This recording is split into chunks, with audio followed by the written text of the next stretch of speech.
Olá pessoal, hoje nós vamos ter mais uma aula sobre a Antiguidade. Dessa vez a gente vai falar sobre um império muito importante, uma civilização extremamente influente, que é a Pérsia Antiga, que também é chamada de Império Aquemênida. A gente já mencionou a Pérsia algumas vezes antes, normalmente terminando uma aula, né? Porque a Pérsia conquistou o Egito, a Pérsia conquistou a Mesopotâmia, então a gente já falou dela nessas duas ocasiões, até durante a aula da Índia, porque por um tempo a Pérsia domina o Vale do Indo. Então é um império que foi extremamente extenso e que foi muito influente por causa disso. Então a gente vai falar um pouco sobre ele. Vamos lá. Vamos então começar com a ocupação da Pérsia. Como que se formou o princípio da civilização lá. Em torno de 10.000 a.C., o Planalto iraniano, atual Irã, região vizinha à Mesopotâmia, é ocupada por tribos nômades. Aqui a gente tem o mapa da atual República Islâmica do Irã. A Pérsia e Irã, na verdade, podem de certa forma serem utilizados no lugar do outro. Obviamente o país se chama Irã, mas eles são persas. Eles se consideram como sendo persas. Obviamente eles não são os persas antigos, mas do mesmo jeito que a gente tem gregos hoje e gregos antigos, a Pérsia continua existindo na forma do Irã. E se a gente for olhar aqui no mapa, aqui do lado da Península Arábica, aqui a região da Mesopotâmia, aqui a Índia, então lugares que a gente já mencionou nas nossas aulas.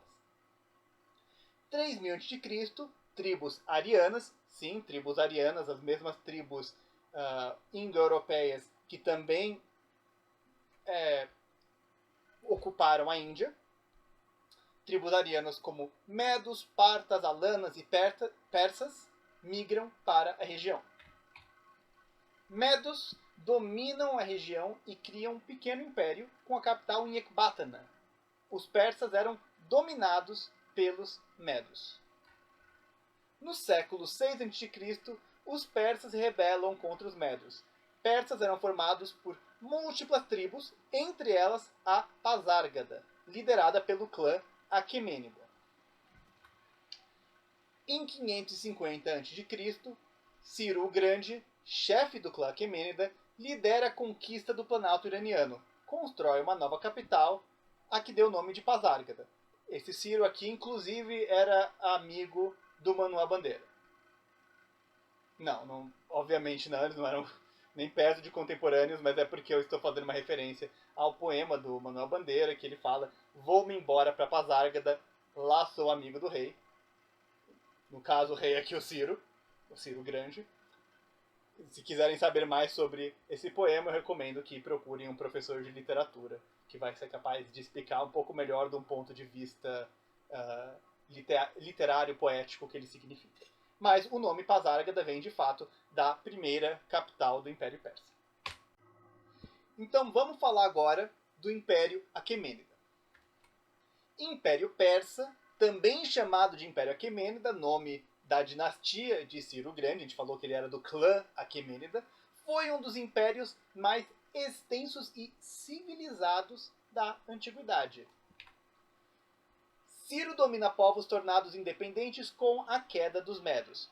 Conquista territórios da Turquia até a fronteira com a Índia, incluindo a Babilônia.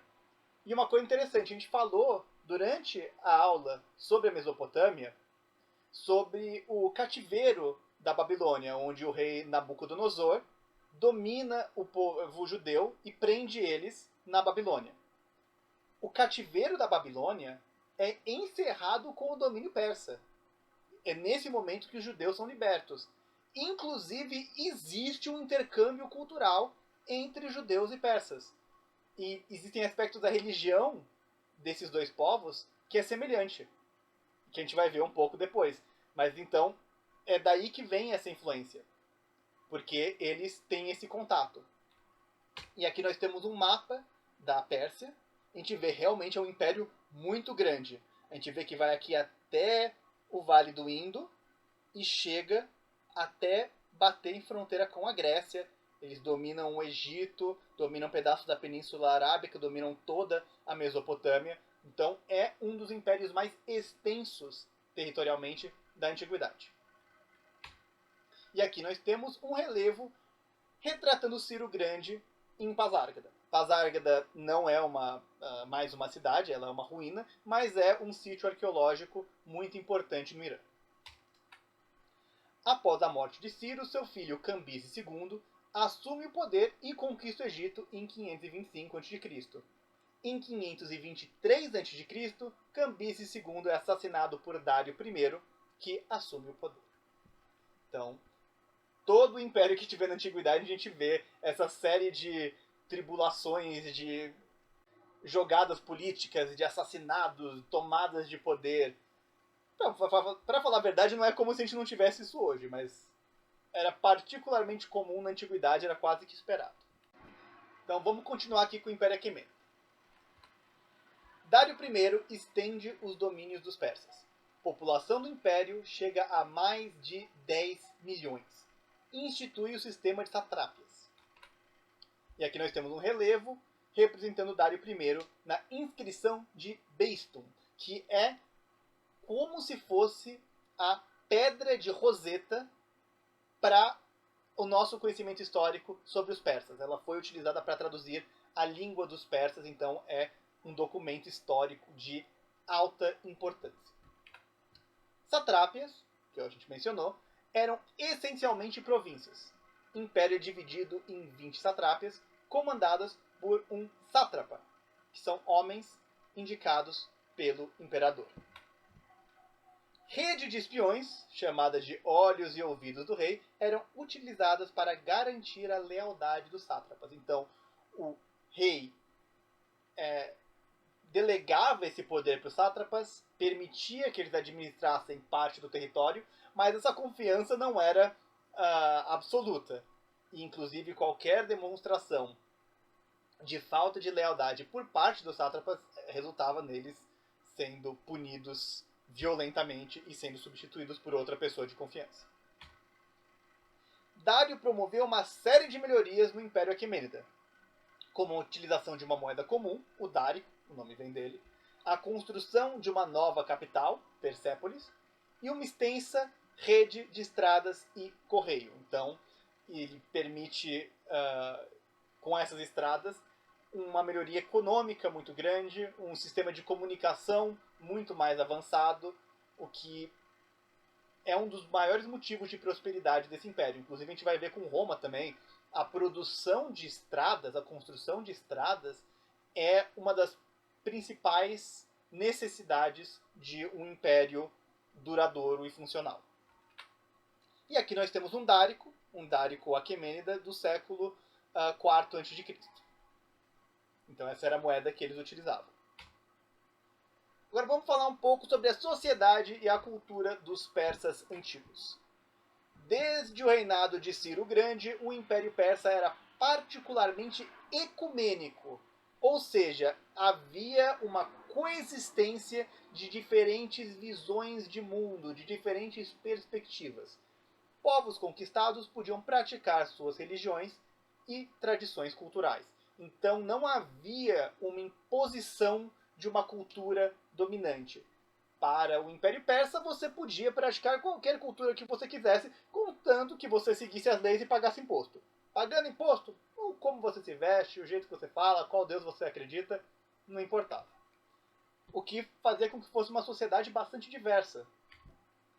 Hierarquia social baseada na religião. O poder do rei era visto como dádiva divina. Abaixo do rei estavam em ordem sacerdotes, nobres, como sátrapas, militares de elite, camponeses e, finalmente, escravos. Os persas, eles tinham um grupo militar bastante interessante que é descrito pelo Heródoto, quando ele fala das guerras médicas, que a gente vai falar sobre elas, inclusive, daqui a pouco, que eram os imortais.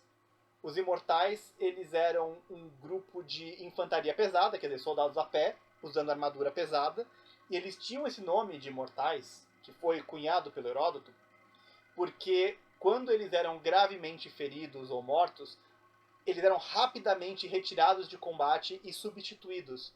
E como eles usavam armadura pesada, dava a impressão de que o número de soldados nunca reduzia. Os gregos lutavam, matavam e o número nunca reduzia, dando a impressão que os soldados persas eram imortais. O Império Persa famosamente respeitava mulheres. Homens e mulheres podiam praticar os mesmos trabalhos e mulheres podiam assumir posições de importância. Persas tinham uma produção cultural diversa. Tapeçaria persa, famosa até a atualidade, é legado da antiguidade. Então aqui nós temos o tapete Pazyryk, que é o tapete mais antigo do mundo, datado do século V a.C. E tapetes persas, inclusive, é possível comprar um tapete persa. Eles são bastante populares. Continuam sendo, então, uma das obras culturais mais marcantes dessa cultura. Vamos falar um pouco sobre a economia dos persas antigos. A agricultura era a principal atividade econômica, como é não só na antiguidade em geral, como ainda em um bom número dos países até hoje. Comércio era normalmente feito através das estradas, que eram muito desenvolvidas, mas também havia comércio marítimo. Camponeses eram a base da economia. Podiam possuir terra própria, mas eram convocados para trabalhar em obras do rei. Uma coisa que tinha era o sistema de corveia, que a gente provavelmente vai falar bastante sobre ele em aulas sobre a Idade Média, mas era um sistema bastante comum na Antiguidade, era comum em povos até da América pré-colombiana, os incas utilizavam, que é o serviço obrigatório onde camponeses trabalham nas terras do rei. Afinal de contas, os reis e nobres e outras figuras dominantes tinham terras e não iam puxar arado eles mesmos, né? Não é uma coisa que a gente costuma associar com reis e outras figuras dominantes. Então, era muito comum, ao invés do rei ter funcionários ou um monte de escravos ou algo do tipo, ele convocar os camponeses para trabalharem alguns dias da semana ou de tempo em tempo nas suas terras. Isso era feito na Pérsia também. Escravos não podiam ser tratados com violência e muitas vezes eram compensados por seu trabalho. Então os escravos, diferente dos camponeses, não podiam ter terra, não podiam ir embora, né? Eles estavam presos ou a alguma pessoa ou ao próprio Estado, ou alguma instituição, mas pelo menos existiam leis e regras que faziam com que essa escravidão fosse um pouco mais branda. Isso é uma coisa que a gente sempre tem que manter em mente. A escravidão, ela sempre existiu durante a maior parte da história da humanidade. A ideia de se proibir a escravidão, de que a escravidão não é permitida, é extremamente recente. É um conceito contemporâneo. Porém, a escravidão não ocorre de maneira uniforme durante toda a história. Nós temos locais onde a escravidão é muito mais violenta do que em outros. Esparta tinha uma escravidão particularmente brutal.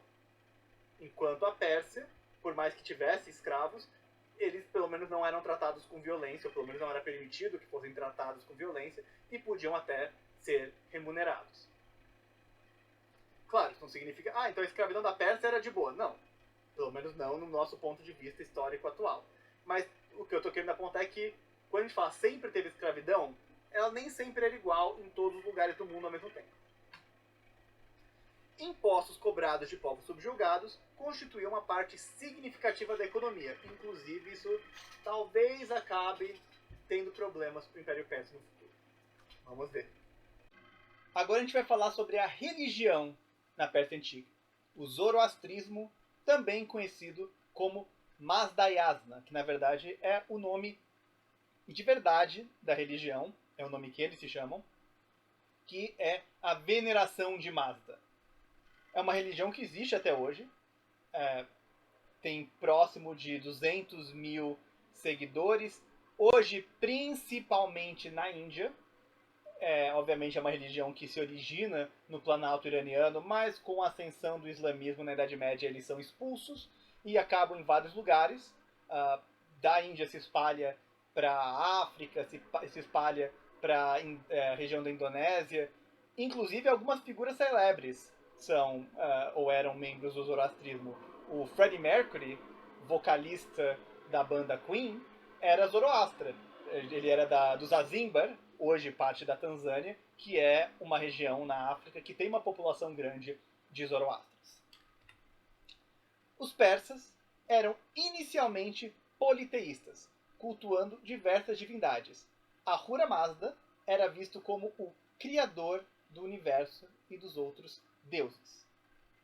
Então Ahura Mazda, que é a entidade principal, já existia nas religiões anteriores. Zoroastro, ou Zaratustra. Zoroastro é o nome que os gregos dão para ele. Zaratustra era o nome de verdade, inclusive quem conhece sobre filosofia deve reconhecer o nome Zaratustra do livro Assim Disse Zaratustra, do Friedrich Nietzsche.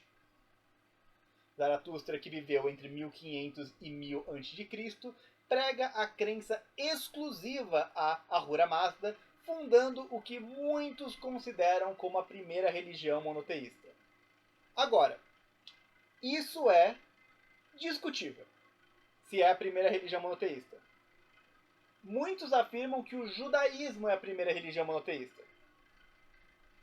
O zoroastrismo ele surge antes. Se você atribuir ele como surgindo entre 1500 a 1000 a.C., ele é mais antigo. Porém, existem discussões sobre se o zoroastrismo é considerado como uma religião monoteísta. Por quê? Ahura Mazda seria o criador do universo e representante de tudo que é bom. Zoroastrismo também acredita em um oponente, Angra Mainyu, que seria o criador do mal. Então Ahura Mazda é uma religião que acredita numa presença de um bem absoluto e de um mal absoluto. Não é uma em que os deuses são falhos e que têm emoções humanas, que nem a gente vai ver com os gregos. Não. Existe um ser divino que criou tudo, que não foi criado, que surgiu por conta própria e que é a origem do universo e de tudo que é bom. E existe um ser maligno que tudo que é ruim, a morte, a doença, a guerra, tudo Angra Mainyu. Qual que é a discussão? Nesse caso, Angra Mainyu não seria um deus? Um deus do mal? Alguns acadêmicos afirmam que sim e que logo você não pode considerar o zoroastrismo como uma religião monoteísta.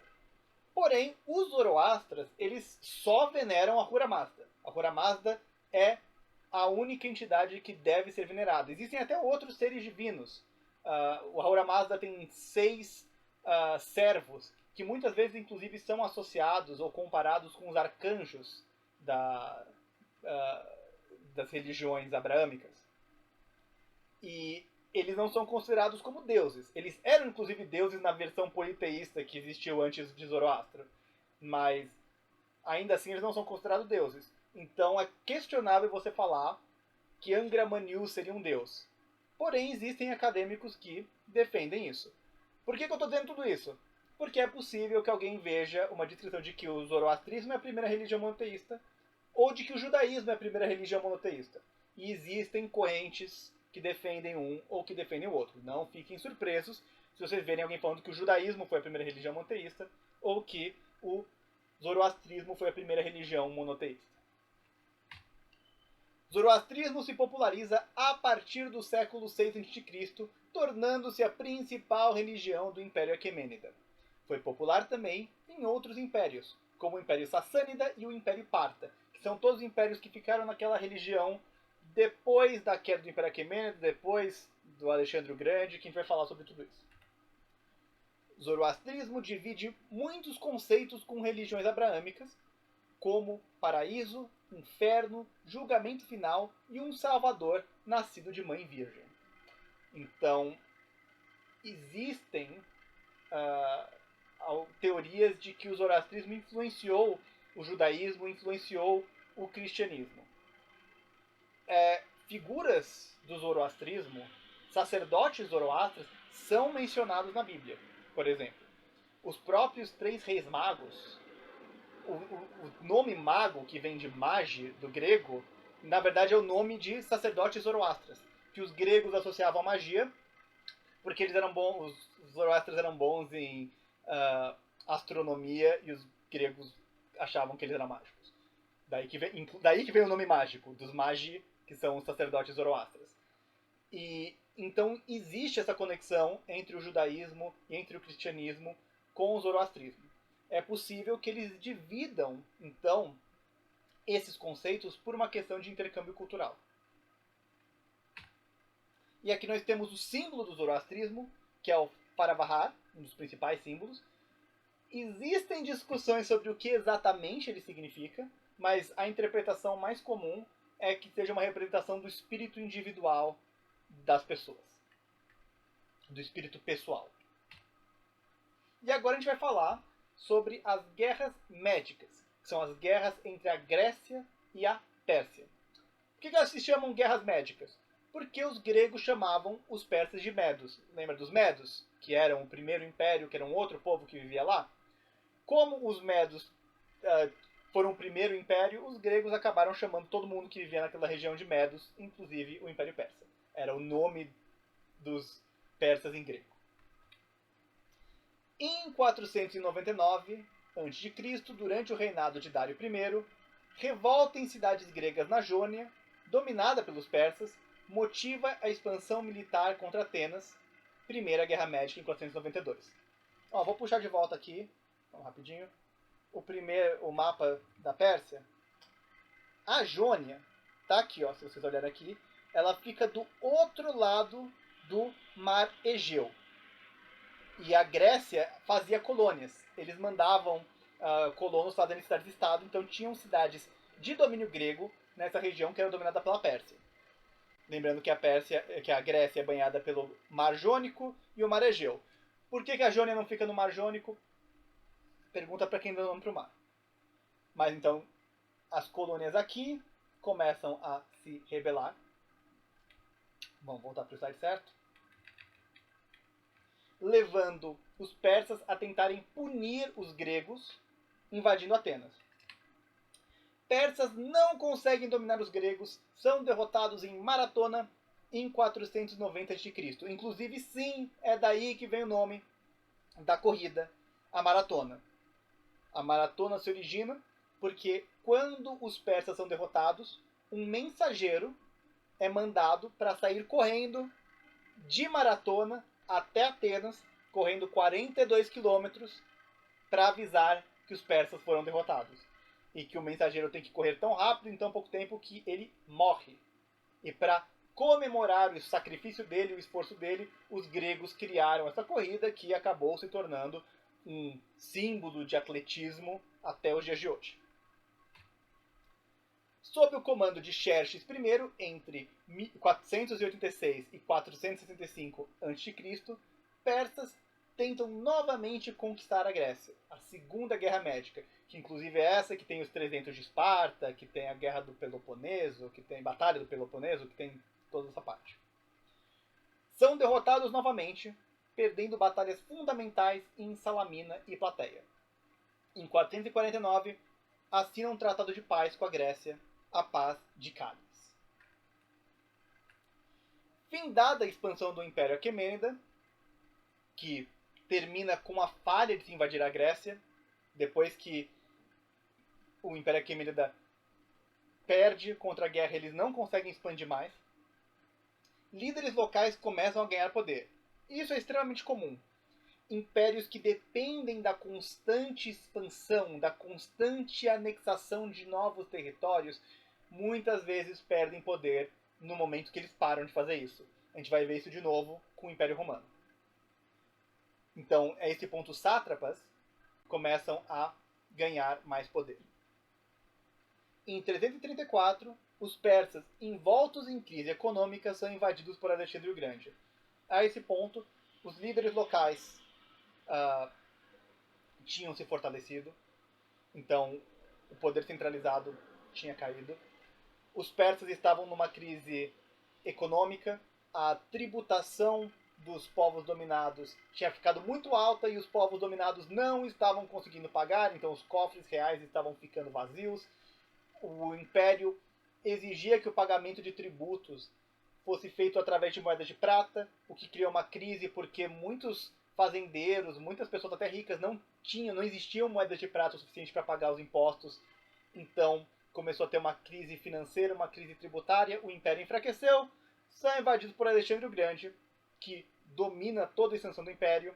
Em 330 a.C., Dário III é morto e Alexandre assume o trono da Pérsia, terminando o Império Aquemênido.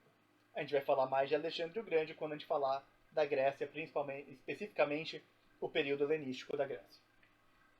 E com isso, acabou o Império Persa, nós terminamos a nossa aula.